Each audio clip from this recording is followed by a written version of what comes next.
வணக்கம். நம்முடைய வாழ்க்கையில் நாம் எவ்வளவோ நன்மைகளை செய்திருப்போம்.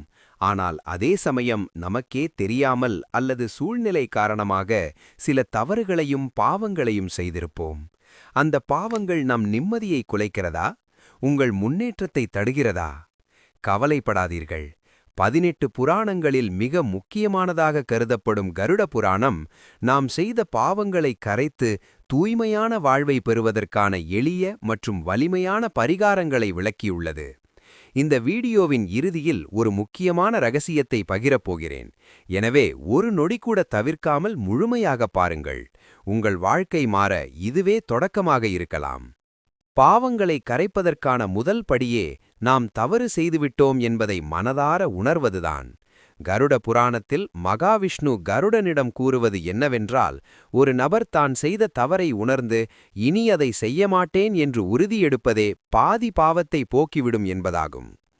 நீங்கள் செய்த தவறுக்கு பிராயச்சித்தமாக முதலில் உங்கள் குலதெய்வத்தை வணங்குங்கள்.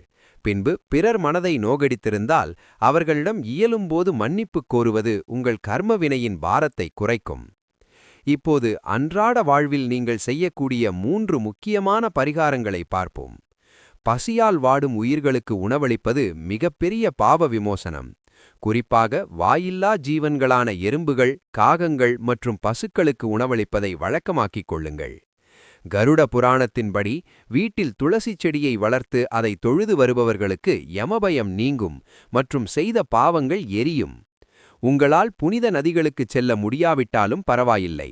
தினமும் காலையில் ஓம் நமோ நாராயணாய அல்லது உங்கள் இஷ்ட தெய்வத்தின் நாமத்தை உச்சரிப்பது ஒரு நதியில் நீராடியதற்கு சமமான பலனை தரும் என்று கருட புராணம் குறிப்பிடுகிறது.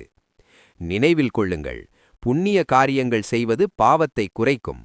ஆனால் பரிகாரம் செய்து கொள்ளலாம் என்ற எண்ணத்தில் மீண்டும் மீண்டும் பாவங்களை செய்வது உங்களை இன்னும் ஆழமான துயரத்திற்கே தள்ளும். பிறருக்கு உதவி செய்யாவிட்டாலும் பரவாயில்லை. எவருக்கும் தீங்கு நினைக்காமல் இருப்பதே உன்னதமான வாழ்க்கை. பெரியோர்களையும் பெற்றோர்களையும் மதித்து நடப்பவர்களுக்கு பாவங்களின் தாக்கம் தானாகவே குறையும். இந்த பதிவை முழுமையாக பார்த்த உங்களுக்கு ஒரு தெளிவு கிடைத்திருக்கும் என்று நம்புகிறேன். இந்த பரிகாரங்களை நம்பிக்கையோடு பின்பற்றி உங்கள் வாழ்வில் அமைதியை பெறுங்கள். அடுத்த பதிவில் நாம் பார்க்கப் போகும் தலைப்பு, மரணத்திற்குப் பின் ஆன்மா எங்கே செல்லும்? கருட புராணம் கூறும் திடுக்கிடும் உண்மைகள். அந்த வீடியோவை தவறவிடாமல் பார்க்க இப்போதே இணைந்திருங்கள். நன்றி, வணக்கம்.